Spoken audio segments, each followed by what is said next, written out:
میں بھی آقا سے محبت کرتا ہوں، تم بھی تو محبت کرتے ہو، تم پیار کرتے ہو، تم تذکرہ کر رہے ہو تو میرا بھی تذکرہ کرو. تو ہم ایک سیگمنٹ بنا رہے ہیں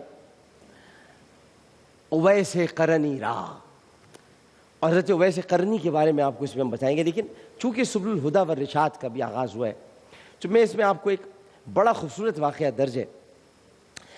حضرت جبرائیل علیہ السلام جن کو روح الامین کہا جاتا ہے، ایک مرتبہ ان سے ختمی مرتبت احمد مجتبیٰ محمد مصطفیٰ صلی اللہ علیہ وآلہ وسلم نے ارشاد فرمایا جبریل تمہاری عمر کیا ہے؟ اچھا جبریل بھی کہا جاتا ہے اور جبرائیل بھی کہا جاتا ہے. آپ اگر ہم انگریزی میں جائیں اور پرانی کی کتب میں چلے جائیں تو گیبرائیل بھی کہا جاتا ہے. تو آپ نے فرمایا کہ یا رسول اللہ یہ تو نہیں پتا کہ میری عمر کیا ہے، لیکن پروردگار کے حجابات عظمت کے چوتھے پردے عظمت میں جو ستارہ 72 برس میں 70 مرتبہ چمکتا ہے،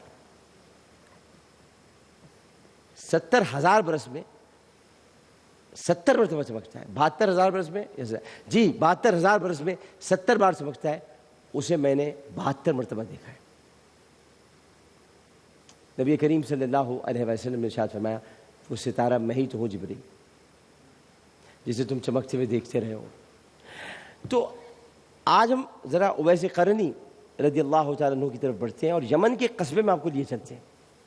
اس قصبے کا نام ہے قرن. قرن میں بوسیدہ لباس میں ایک درویش اپنی دھن میں مگن کہیں جا رہا تھا. شہر کے آوارہ بچے تالیاں بجاتے، آوازیں کستے اس درویش کے پیچھے چلے آ رہے تھے. بچوں نے اسے کنکر بھی مارنا شروع کر دیے. لیکن حیرت کا مقام یہ تھا کہ درویش کنکریاں مارنے والوں کو نہ روکتا تھا نہ ٹوکتا تھا، بلکہ مسکراتے اور زیر لب اپنی مسکراہٹ کو سامنے لاتے ہوئے بس دیکھتا رہتا تھا کہ ایک مجھ کو کنکریاں مار رہے ہیں، کیا کر رہے ہیں. اپنی دھن میں مگن چلا جا رہا تھا. اچانک کسی جانب سے ایک بڑا پتھر اس کے سر سے ٹکرایا. زخم سے خون کی ایک پتلی لکیر جب پیشانی کو عبور کرتے ہوئے نیچے آنے لگی تو درویش رک گیا اور پتھر مارنے والے بچوں کی طرف رخ کر کے کہا میرے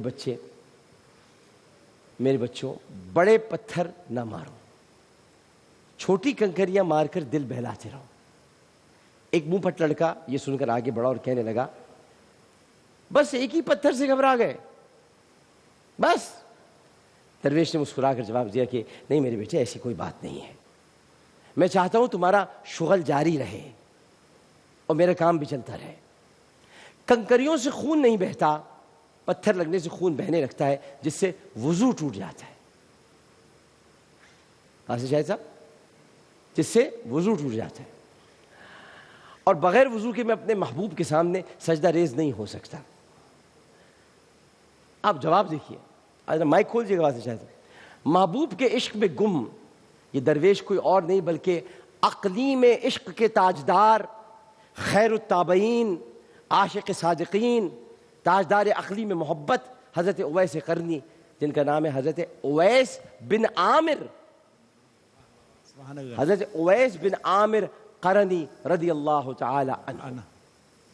ماں کی خدمت رب ذوالجلال کے سامنے جن کے لیے بزرگی کا باعث بنی تو رسول کریم صلی اللہ علیہ وآلہ وسلم سے والہانہ عشق قیامت تک کے لیے عاشقوں کے لیے ایک مثال بن گیا.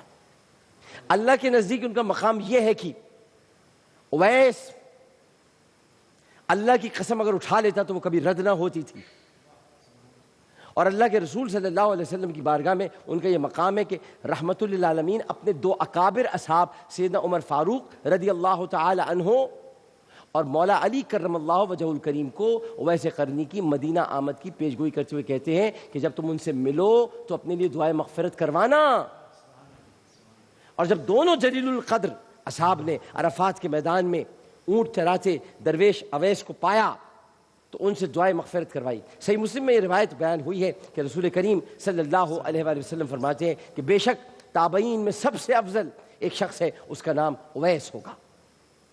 حضرت اویس قرنی کی فضیلت بیان کرتے ہیں۔ اور ایک بات میں آپ کو اور بتا دوں یہاں پر، اور جو بتانا بہت ضروری ہے، اور بات یہ ہے کہ یہ اس طرح مستجاب الدعوات ہیں، چونکہ ہمارے یہاں کیمرہ مین بھی ہیں، جمی آپریٹر بھی ہیں، ہمارے آڈیو کے لوگ بھی ہیں، یہ بھی اس میں میرے سامعین ہیں، جو ان سے بھی میں مخاطب ہو کر ان کو بتا رہا ہوں کہ یہ اتنے مستجاب الدعوات ہیں کہ روز حشر ان کو 70,000 اویس قرنی جیسی شکل کے لوگوں کے درمیان چھپا کے لے جایا جائے گا کہ کہیں اصلی اویس قرنی کو پہچان کر کوئی بھی اس وقت دعا کے لیے نہ کہہ دے، کیونکہ اگر یہ اس کے لیے دعا کریں گے تو دعا قبول ہو جائے گی۔ اسی لیے آج بھی اویس قرنی کی قبر کسی کو نہیں معلوم۔ کوئی کہتا ہے کہ اویس قرنی کی قبر یمن میں، کوئی کہتا ہے کہ ترکی میں، کوئی کہتا ہے کہ عمان میں، کوئی کہیں کہتا ہے، کوئی کہیں کہتا ہے۔ اویس قرنی کہاں آرام فرما رہے ہیں کسی کو نہیں پتا۔ احادیث مبارکہ میں رسول اکرم صلی اللہ علیہ وآلہ وسلم نے جو کچھ ارشاد فرمایا ہے اس کا مفہوم آپ کے سامنے بیان کر رہا ہوں کہ آپ نے فرمایا کہ اس کا قد درمیانہ، سینہ چوڑا، رنگ تیز گندمی، داڑھی سینے تک پھیلی ہوئی، نگاہیں جھکی جھکی، اپنے سیدھے ہاتھ کو الٹے ہاتھ پہ رکھ کر زار و قطار روتا بھی ہے اور تلاوت بھی کرتا ہے۔ اس کے پاس 2 چادریں ہیں، ایک بچھانے کے لیے، ایک اوڑھنے کے لیے۔ دنیا والوں میں گمنام ہے لیکن آسمان والوں میں اس کا خوب چرچا ہے۔ یہ سرکار فرما رہے ہیں دنیا والوں میں گمنام ہے لیکن آسمان والوں میں اس کا خوب چرچا ہے۔ آرام سے کچن میں کام کرو بیٹا، اور اگر وہ کسی بات پر اللہ کی قسم اٹھا لے تو اللہ اس کی قسم ضرور پورا کرے گا۔ دائیں شانے کے نیچے سفید نشان ہے، اور کل بروز قیامت نیک لوگوں سے کہا جائے گا تم لوگ جنت میں داخل ہو جاؤ، لیکن ویسے قرنی سے کہا جائے گا تو رک جا۔ حاصل بھائی، آپ لوگ بھی میرے سامعین ہو بھائی، اگر مزہ آ رہا ہے تو اپنے محبت کا اظہار کریں۔ ظاہر ہے کہ اس وقت سب لوگ، آپ پوری دنیا میں جو ٹیلی ویژن دیکھ رہے ہیں انہیں پتہ ہے کہ کووڈ کی وجہ سے لوگ نہیں آ سکتے، لیکن جو لوگ یہاں کام کر رہے ہیں وہ تو ہمارے اس وقت مہمان ہی مہمان ہیں، تو ان سے کہا جائے گا تو رک جا اور لوگوں کی سفارش کر۔ ارے آپ کے کتنے سفارشی ہیں پتہ ہے آپ کو؟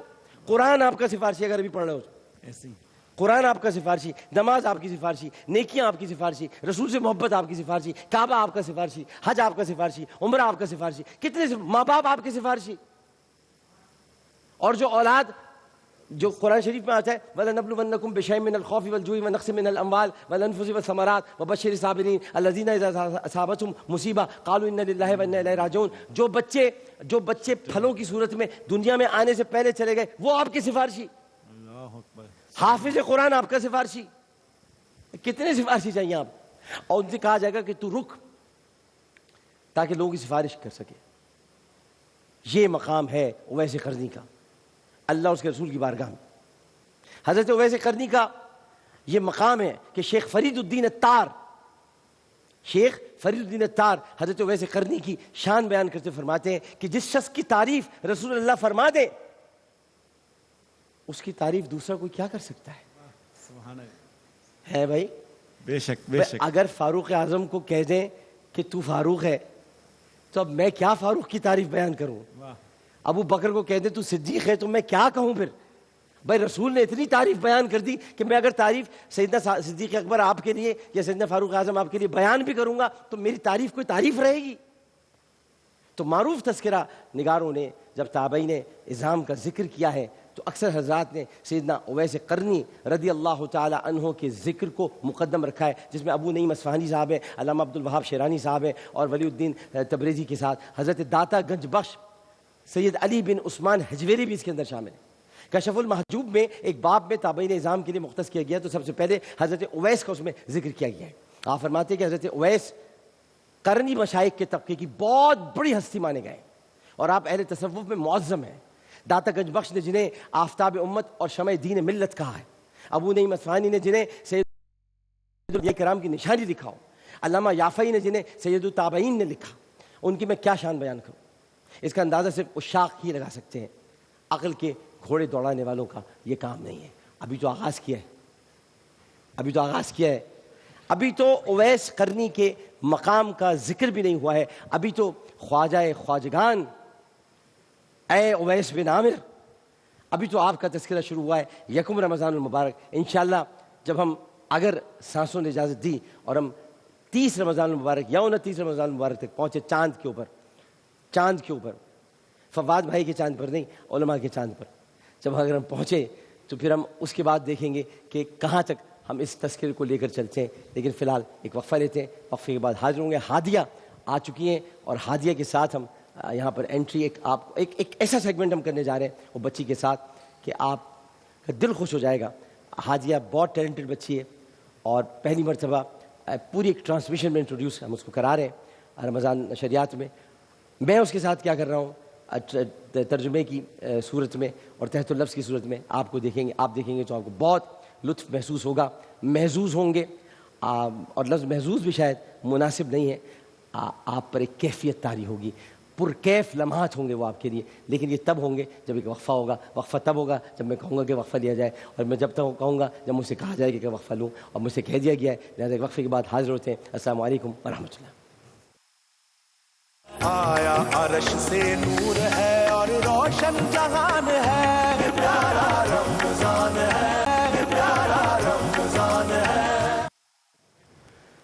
السلام علیکم ورحمۃ اللہ. ایک مرتبہ پھر پیارا رمضان نشریات میں آپ کو خوش آمدید کہتے ہیں افطار عامر کے ساتھ. اور اب جو مرحلہ ہے وہ ہے مسدس مد و جزر اسلام.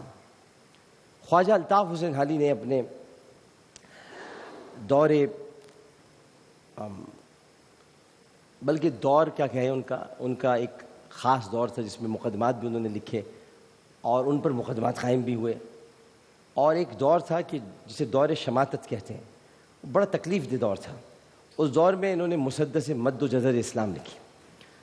اس میں بہت سارے اشعار ہیں جو ہم آج کل پڑھتے بھی ہیں، لیکن یہ کیوں لکھی گئی، اس کے پیچھے کیا عوامل کار فرما تھے، ان سب کی طرف بڑھنے سے پہلے میں تعارف آپ کو کرا دوں.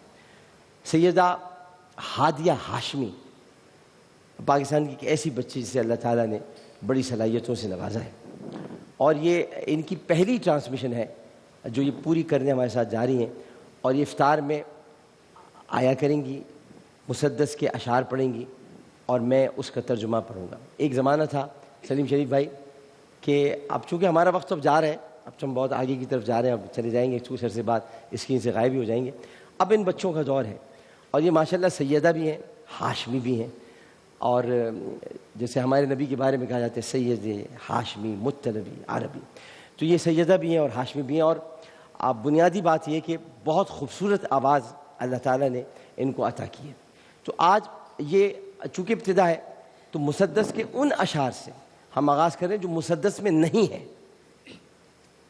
مسدس کے ان اشعار سے ہم آغاز کریں جو مسدس میں نہیں ہے، بلکہ بعد میں خواجہ الطاف حسین علی نے ان اشعار کو لکھا، کیونکہ وہ نبیوں میں رحمت لقب پانے والا، مراد غریبوں کی بر لانے والا، مصیبت میں غیروں کے کام آنے والا، وہ اپنے پرائے کا غم کھانے والا، فقیروں کا ملجا، ضعیفوں کا ماوا، یتیموں کا والی، غلاموں کا مولا، مز خام کو جس نے کندن بنایا، کھرا اور کھوٹا الگ کر دکھایا، عرب جس میں قرنوں سے تھا جل چھایا، پلٹ دی بس کان میں سکھایا. یہ اب پورا سلسلہ چل رہا تھا، لیکن یہاں جو ہادیہ شروع کر رہی ہیں یہ مسدس کے وہ اشعار ہیں جو خواجہ الطاف حسین حالی نے بعد میں لکھے. بسم اللہ.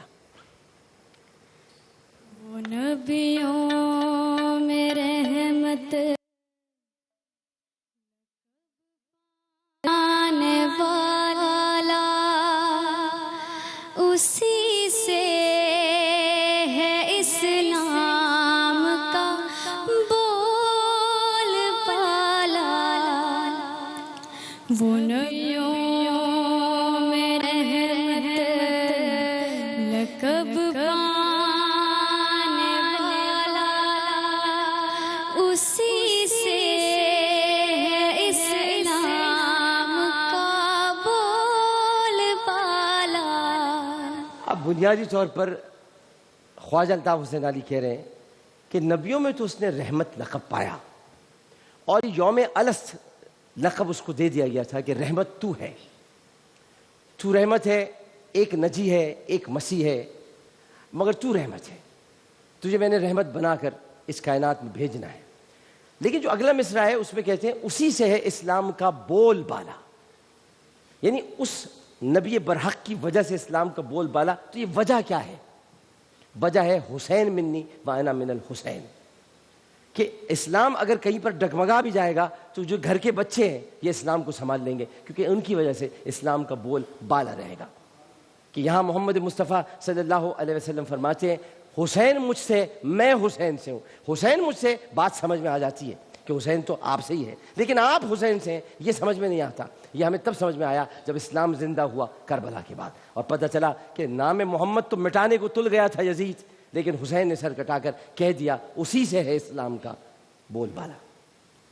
اسی کی محبت ہے ایمان کامل، اسی سے ملا ہم کو عرفان منزل، اسی نے ہمیں جان مائے حق میں ڈالا، اسی سے ہے اسلام کا بول بالا۔ اسی کی محبت ہے ایمان کامل۔ لا یؤمن احدکم حتی اکون احب الیہ من والدی و ولدی والناس اجمعین، تم میں سے کوئی اس وقت تک مومن نہیں ہو سکتا جب تک کہ میں اسے اس کے والدین اور اس کی ذات سے بڑھ کر محبوب نہ ہو جاؤں۔ اسی کی محبت ہے ایمان کامل، اسی سے ملا ہم کو عرفان منزل۔ عرفان کہتے ہیں معرفت کو، تعلق کو، راستے کو۔ راستہ کیا ہے؟ اہل بیت، جس میں کشتی میں آپ کو سوار ہونا ہے، اور ستارے کون ہیں؟ صحابہ ہیں جو آپ کو راہ دکھا رہے ہیں۔ تو اسی سے ملا ہم کو عرفان منزل، معرفت کی راہ، معرفت کی منزل اہل بیت کی کشتی ہے، اور اہل بیت کی کشتی میں صحابہ کی رہنمائی ہے، تو منزل پر آپ پہنچ جائیں گے۔ اسی نے ہمیں جادہ حق پہ ڈالا۔ راستہ سیدھا کون سا ہے؟ حق کا راستہ کون سا ہے؟ ہاں ہاں ہاں ہاں رخصت کی گنجائش تھی، بالکل تھی، رخصت لی جا سکتی تھی۔ ایک عزیمت کی راہ ہوتی ہے، ایک رخصت کی راہ ہوتی ہے، دو راہوں کے سوا کوئی راہ نہیں ہے۔ آپ چاہتے تو رخصت کی راہ لے سکتے تھے، رخصت کی راہ بھائی نے لی، رخصت کی راہ بھائی نے لی، کیونکہ اس نے پوری کائنات میں یہ ثابت کرنا تھا اپنے نانا کی اس بات کو کہ میں صلح جو ہوں، میں نے صلح کرانی ہے، لہٰذا رخصت کی راہ امام حسن نے لی۔ لیکن جب حسین کی بات آئی تو عزیمت کی راہ تھی، اسی نے ہمیں جادہ حق پہ ڈالا۔ جادہ حق یہ ہے کہ میرے بچے، میں تیرے گلے کو اس لیے چومتا ہوں کہ تو جادہ حق پر رہے گا، اور تجھے حق پر رہنے کے لیے دشمنوں سے، ظالموں سے لڑنا ہوگا۔ شاید تیرا 6 ماہ کا پیاسا بچہ بھی اس میں شہید ہو جائے، لیکن جادہ حق پہ رہنا، کیونکہ تجھی سے اسلام کا بول بالا، مجھ سے اسلام کا بول بالا۔ مجھ سے جب اسلام کا بول بالا ہے تو پھر تجھ سے بھی ہے اسلام کا بول بالا۔ میری 2 شہادتیں ہیں، ایک سری شہادت، ایک جہری شہادت۔ سری شہادت میرا بڑا بیٹا حسن دے گا، جہری شہادت میرا چھوٹا بیٹا حسین دے گا۔ اسی کے یہ ہم پر ہیں احسان سارے، قدم منزلیں چومتی ہیں ہمارے، اسی نے اندھیروں سے ہم کو نکالا، اسی سے ہے اسلام کا بول بالا۔ یہ آخری اشعار میں اپنے مہمانوں کے نام ڈیڈیکیٹ کرتا ہوں جو آنے والے ہیں، کہ اسی کے ہم پر ہیں یہ احسان سارے۔ اگر کوئی کسی کو 2 وقت کی روٹی کھلاتا ہے تو وہ کوئی احسان نہیں کرتا، یہ اس کے ہم پر احسان ہے کہ جس نے 2 وقت کی روٹی کھلانا سکھا دیا۔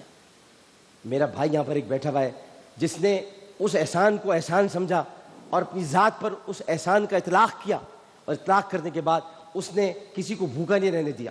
گو کہ اللہ تعالیٰ رازق ہے، اللہ تعالیٰ ہی رزق دیتا ہے، لیکن اس نے جگہ جگہ دسترخوان بچھا کر، اس نے جگہ جگہ لوگوں کی مدد کرتے ہوئے پہنچ کر اس احسان کو اتارا نہیں، بلکہ اس احسان پر ان منزلوں سے کہا کہ آؤ میرے آ کے قدم چومو جن منزلوں پر مصطفیٰ نے مجھ کو ڈال دیا ہے صلی اللہ علیہ وسلم۔ کیونکہ آپ نے اپنے پاس جب بھی کچھ ہوتا تھا لوگوں کو کھانے کے لیے دے دیتے تھے۔ ایک مرتبہ میں تھوڑا سا وقت لوں گا، ایک مرتبہ سیدہ فاطمہ الزہرا ابیہ علیہ افضل الصلاۃ والسلام، حضرت علی کہیں سے ایک درہم کما کے لائے، مولا نے کما کے لائے اور آ کر کہا کہ آج روٹیاں پکا دو، بچے بھوکے ہیں۔ خاتون جنت نے روٹی کے 5 ٹکڑے کیے، پہلا ٹکڑا اپنے شوہر کے لیے، دوسرا ٹکڑا دوسرا ٹکڑا حسن کے لیے، تیسرا ٹکڑا حسین کے لیے، چوتھا ٹکڑا اپنے لیے کیا، اور ایک 5واں ٹکڑا الگ سے رکھ لیا۔ حضرت علی، مولا علی، انہوں نے پوچھا کہ یہ پانچواں ٹکڑا کس کے لیے؟ تو آپ نے ارشاد فرمایا بابا کے لیے. تو پھر کہا میں بھی ساتھ چلتا ہوں, بابا کو پہلے دے کر آتے ہیں, یعنی آقا کو دے کر آتے ہیں. اور وہ گئے. جیسے وہ روٹی کا ٹکڑا رسول کریم صلی اللہ علیہ وسلم کے سامنے رکھا گیا, ترمذی شریف کی حدیث ہے جو بیان کر رہا ہوں, رکھا گیا تو آپ نے وہ تناول فرمایا. تو بیٹی دیکھتی رہ گئی کہ بیٹی کبھی کوئی چیز لے کر آتی تو بابا خوش ہوتے. بیٹی دیکھتی رہ گئی اور کہا بابا جان بیٹی کا کام ہے, بیٹی اپنے باپ سے شکایت بھی کر سکتی ہے, شکوہ بھی کر سکتی ہے, محبت ہے. بیٹی نے کہا بابا جان اب میں پکا کر لے کر آئی, آپ نے مجھے شاباش بھی نہیں دی, ہم تو 3 دن سے فاقے سے تھے. تو نگاہ مصطفیٰ نے بیٹی کی طرف شفقت سے دیکھتے ہوئے کہا بیٹی تو 3 دن سے بھوکی تھی, تیرا باپ 7 دن سے بھوکا تھا. یہ وہ گھرانہ ہے, یہ وہ گھرانہ ہے جو رکوع میں بھی اپنی انگوٹھی دے دیا کرتے ہیں. تو جب منزلیں قدم چومتی ہیں کامیابی کی تو اس کو اسی راستے پر چلنا ہوتا ہے جو راستہ ہم کو دکھایا گیا ہے, کیونکہ اسی سے ہے اسلام کا بول بالا. اور اندھیروں میں اپنی راہ کو جگانا. نائلہ جعفری صاحبہ یہاں تشریف فرمائے, ابھی میں ان کو بلاؤں گا. اندھیرے ہو جائے زندگی میں, اور جب آپ کو روشنی کی کوئی سبیل نظر نہ آ رہی ہو, جب راستے چوک ہو جائیں, جب منزلیں روک دی جائیں اور چاروں طرف اندھیروں, تو ان اندھیروں سے لڑنے کی قوت اگر آپ کو کوئی دیتا ہے تو وہ ذات محمد مصطفیٰ صلی اللہ علیہ وآلہ وسلم, آل رسول کی وہ تکلیفیں, وہ صعوبتیں کہ الذین اذا اصابتهم مصیبہ قالوا انا للہ وانا الیہ راجعون اولئک علیہم صلوات من ربہم ورحمہ واولئک هم المہتدون. تو انہوں نے اندھیروں سے لڑا. آپ میرا بھائی جو کہ جعفریہ ڈیزاسٹر سیل پورا دیکھ رہا ہے, اور سب سے بڑی بات یہ کہ اس نے کبھی کوئی شکوہ نہیں کیا. آپ اس کو کبھی شکوہ کرتے ہوئے نہیں پائیں گے. شکوہ اس کا ہمیشہ رہا اغیار سے اور ان اپنوں سے کہ جو اپنے بھی ہیں اور سپنے بھی دکھاتے ہیں لیکن کچھ کرتے نہیں ہیں. ایک وقفے کے بعد وہ دونوں ہمارے ساتھ ہوں گے, لیکن پہلے وقفہ لیتے ہیں. بہت بہت شکریہ ہادیہ.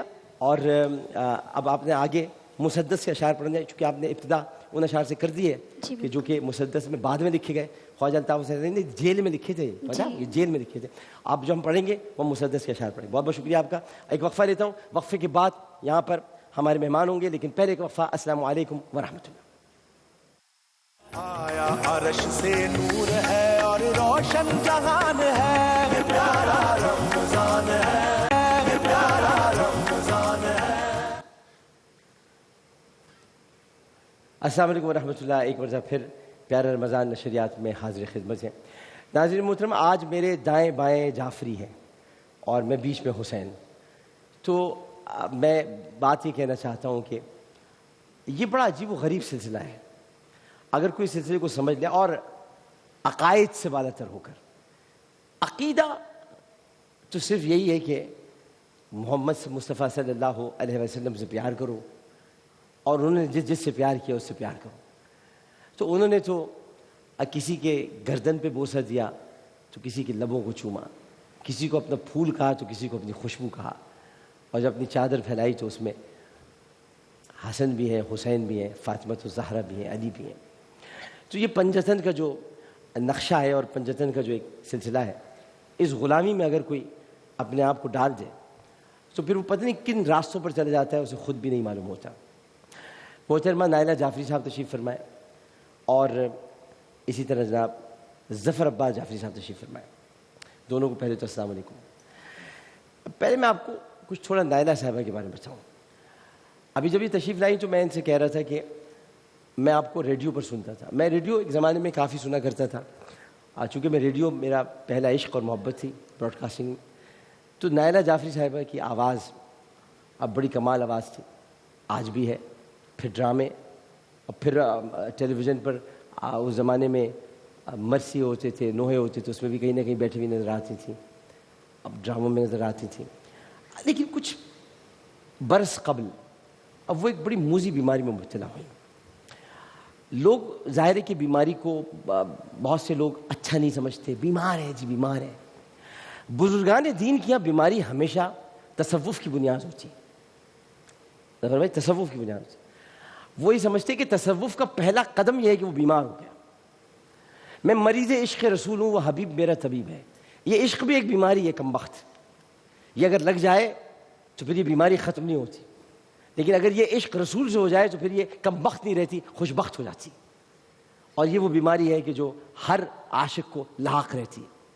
تو ان کو بھی جب بیماری ہوئی تو لوگوں نے طرح طرح کی باتیں کی. شاید یہ اپنی بیماری کی وجہ سے پیسے مانگ رہی ہیں, شاید کچھ کریں. ایسا کچھ نہیں تھا, ایسا کبھی نہیں تھا. اس خاتون نے مقابلہ کیا.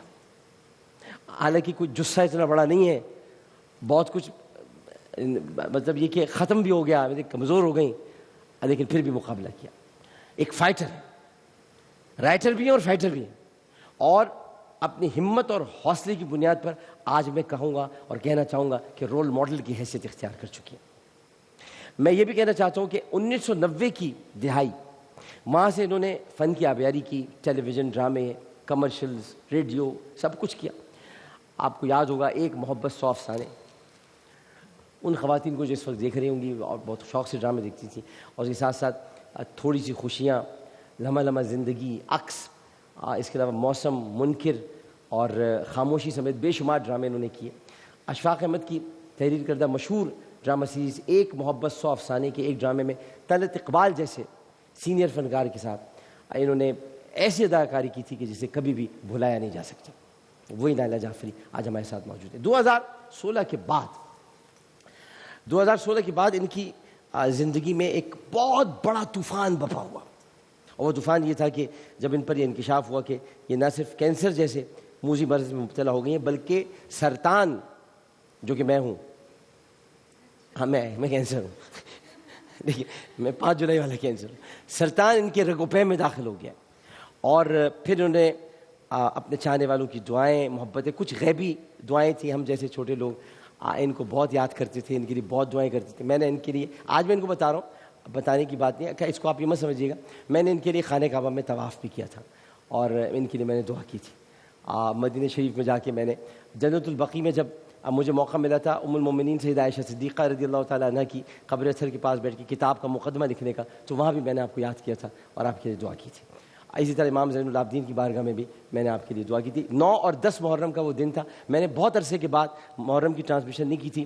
اس میں اب ظفر بھائی کو ایک بات بتاؤں گا, میں نے نہیں کی تھی. میں نے یہ سوچا تھا کہ میں سب لوگ کربلا جاتے ہیں, مولا عباس کی بارگاہ میں جاتے ہیں, مولا حسین کی بارگاہ میں جاتے ہیں, میں جنت البقیع جاؤں گا 9 اور 10 کو, اور میں وہاں جا کے پرسہ پیش کروں گا ان ہستیوں کو جو وہاں موجود ہیں, امام حسن, فاطمۃ الزہرا بی بی علیہ افضل الصلاۃ والسلام, اور ساتھ ساتھ حضرت فاطمہ بنت اسد, اور وہاں پر جتنی ہستیاں ہیں. تو میں جب وہاں گیا, میں نے احمد رضا کو بتایا تھا بھی آئے, میں نے وہاں دیکھا کہ 9 محرم کو, میں نے اپنی آنکھوں سے دیکھا 9 محرم کو آسمان سرخ ہو گیا تھا. 10 محرم کو ایک عجیب و غریب وہاں پر ویرانی تاری تھی کہ گویا سرکار تشریف لا رہے ہوں اپنے روزے سے باہر کہ میرے بچے کہاں ہیں, ان کے ساتھ کیا ظلم ہو گیا. یہ میں نے محسوس کیا خود 9 اور 10 محرم کو. اس وقت میں نے آپ کے لیے دعا کی تھی, اللہ تعالیٰ ان کو تندرستی دے, صحت دے, شہدائے کربلا کے صدقے. اور یہ بس دعائیں سب کرنے والے, محبت کرنے والے کرتے رہے. تو آج آپ یہاں پر موجود ہیں, صحت یاب ہیں, اور صحت یاب انشاءاللہ رہیں گے. ان کے ساتھ میرا ایک ایسا بھائی یہاں پر موجود ہے. میں نے کبھی بھی اس شخص کو یہ نہیں کہا یہ کوئی ظفر عباس جعفری صاحب آ رہے ہیں, یہ میرا بھائی ہے. یہ میرا بھائی ہے, اس نے کئی انسانوں کی زندگی بدل کے رکھ دی, اور یہ